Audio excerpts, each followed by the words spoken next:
Telugu PMC ప్రేక్షకులకు స్వాగతం. Hi friends, మీరు గనక ఇప్పుడే మా ఛానల్కు వచ్చినట్లయితే మా ఛానల్ని సబ్స్క్రైబ్ చేసుకోండి. సబ్స్క్రైబ్ చేయడంతో పాటు పక్కనే ఉన్న బెల్ ఐకాన్ని క్లిక్ చేయండి. మా టీవీలో స్టార్ట్ అయిన సరికొత్త సీరియల్ ఓ మగువ సరికొత్త కథా అంశంతో బుల్లితెర ప్రేక్షకుల ముందుకు వచ్చింది ఈ సీరియల్.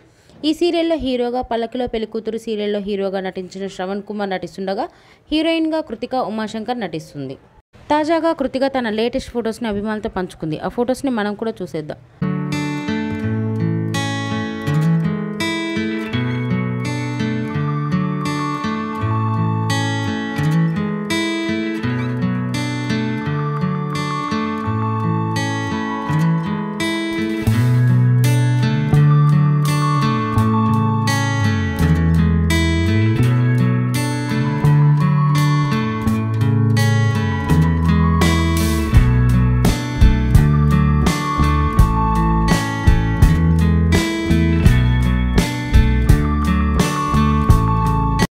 ఈ వీడియో మీకు నచ్చినట్లయితే లైక్ చేసి మరిన్ని టాలీవుడ్ లేటెస్ట్ అప్డేట్స్ మిస్ అవ్వకుండా చూడాలంటే తెలుగు పిఎంసి ఛానల్ను సబ్స్క్రైబ్ చేసుకొని పక్కనే ఉన్న బెల్ ఐకాన్ని క్లిక్ చేయండి.